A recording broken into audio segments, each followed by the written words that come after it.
The date is March 29, 1987. At the Pontiac Silverdome in Michigan, 78,000 souls collectively hold their breath as two titans face each other in the ring. In one corner stands Hulk Hogan, the bronzed American hero with his signature red and yellow, muscles rippling beneath the arena lights. Across from him looms André the Giant, all 7 feet 4 inches and 525 pounds of him, a man who had remained undefeated for 15 years. The tension is palpable, electric, and dangerous.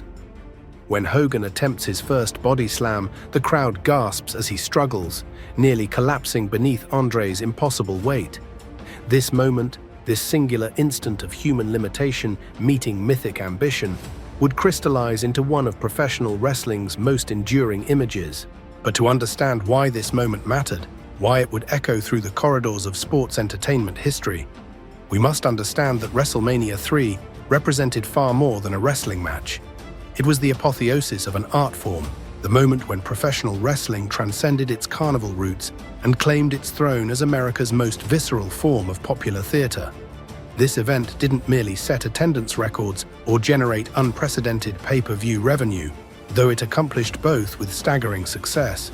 Rather, it defined what wrestling could be when spectacle, storytelling, and athletic prowess converged at the precise cultural moment. The World Wrestling Federation had gambled everything on this event. Vince McMahon, still consolidating his national expansion of what had been regional territories, needed more than success. He needed a phenomenon. The Pontiac Silverdome, with its capacity to house a small city, represented either the company's greatest triumph or its most spectacular folly. As fans filed into the massive dome that afternoon, they weren't merely attending a wrestling show. They were participating in the creation of modern sports entertainment. The afternoon began with a gesture both grand and quintessentially American. Aretha Franklin, the Queen of Soul and a Detroit native, emerged to perform America the Beautiful, her voice transforming the cavernous space into something approaching a cathedral. This wasn't mere patriotic pageantry, it was a declaration that what would unfold over the next several hours demanded the same cultural gravitas as any Super Bowl or World Series. The opening contest pitted the Can-Am connection of Rick Martel and Tom Zenk against the villainous duo of Bob Orton Jr. and the magnificent Muraco, accompanied by the devious Mr. Fuji. This match established the evening's template: athletic excellence married to compelling narrative. When Martel executed his high crossbody maneuver, aided by Zenk's strategic positioning that sent Muraco tumbling, the crowd erupted not merely for the athletic feat, but for the story it told: youth and innovation triumphing over established villainy. The second match intensified the drama exponentially. Billy Jack Haynes versus Hercules in the Full Nelson Challenge represented wrestling's ability to transform a simple wrestling hold into an epic struggle for supremacy. Both men claimed mastery of the Full Nelson submission hold, and their battle for technical dominance evolved into something approaching Greek tragedy. When both men were counted out, while Haynes had Hercules locked in the hold outside the ring, it seemed anticlimactic. Until Bobby Heenan's post-match assault on Haynes and Hercules' brutal chain attack transformed disappointment into outrage, leaving Haynes bloodied and the crowd baying for revenge. The mixed tag team match that followed provided calculated comic relief while maintaining the event's momentum. King Kong Bundy, the mountainous walking condominium, teamed with Lord Littlebrook and Little Tokyo against Hillbilly Jim, Haiti Kid, and Little Beaver. The stipulation that standard-sized wrestlers could not attack the little people created an inherent tension that exploded when Bundy, frustrated by Little Beaver's taunts, violated this sacred rule. His assault on the diminutive competitor drew genuine heat from the audience, proving that even comedy matches could generate authentic emotion when properly constructed. Harley Race versus Junkyard Dog in the Loser Must Bow match exemplified wrestling's unique ability to blend athletic competition with social commentary.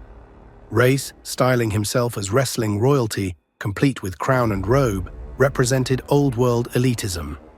Junkyard Dog, the charismatic favorite from Louisiana, embodied populist resistance to self-appointed aristocracy. When Race secured victory through Heenan's interference, forcing JYD to bow, the stipulation seemed to reinforce wrestling's occasional cruelty. until JYD's post-match chair shot and theft of race's royal accoutrements provided cathartic rebellion against unjust authority. The Dream Team's encounter with the fabulous Rougeau brothers introduced the evening's first significant subplot regarding team dissolution.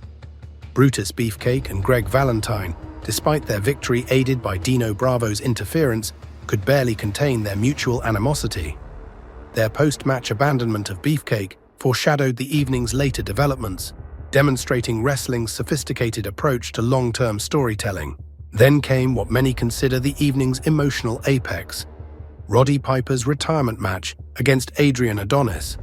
The stipulation, hair versus hair with Piper's career on the line, heightened stakes already elevated by personal animosity. Adonis had usurped Piper's beloved Piper's Pit segment with his own flower shop, and their conflict represented more than professional rivalry. It was a battle for identity, legacy, and respect. When Brutus Beefcake emerged to revive the seemingly defeated Piper, enabling his victory, the Silverdome erupted. Beefcake's subsequent shearing of Adonis's bleached locks while Piper restrained Jimmy Hart created an image of poetic justice that resonated far beyond the arena. Next came the six-man tag team match, pitting the Hart Foundation and Danny Davis against the British Bulldogs and Tito Santana. Davis, the corrupt referee whose biased officiating had cost both the Bulldogs and Santana their championships, now faced his victims as an active competitor. Despite the babyface's superior teamwork and multiple near falls, Davis's underhanded tactics, culminating in his megaphone assault on Davey Boy Smith, secured victory for the heels. Butch Reed's victory over Coco B. Ware, achieved through typical heel chicanery, seemed inconsequential until Tito Santana's post-match rescue of Ware from Slick's assault. This brief sequence connected multiple storylines, proving that even seemingly isolated matches contributed to the evening's larger narrative tapestry. The Intercontinental Championship match between Randy Savage and Ricky Steamboat represented technical wrestling at its absolute zenith. For nearly 15 minutes, these two perfectionists crafted a match so flawlessly executed that it redefined expectations for in-ring performance. Savage, the paranoid champion accompanied by the angelic Miss Elizabeth, had months earlier crushed Steamboat's larynx with the ring bell, silencing the popular challenger. Steamboat's quest for revenge, aided by George the Animal Steele's obsession with Elizabeth, created multiple narrative layers. When Steamboat reversed Savage's scoop slam attempt into a small package for the victory, becoming the new Intercontinental Champion, the Silverdome witnessed not just a title change, but the culmination of wrestling as performance art. Jake Roberts versus the Honky Tonk Man, featuring Alice Cooper in Roberts' corner, demonstrated wrestling's ability to incorporate mainstream celebrities without sacrificing credibility. When Jimmy Hart's interference enabled Honky's tainted victory, Roberts' post-match Python assault on Hart, assisted by the rock legend Cooper, created a surreal tableau that could exist nowhere but professional wrestling. Gene Okerlund's announcement of the official attendance of over 93,000, though later revealed to be inflated, added historical weight to the proceedings.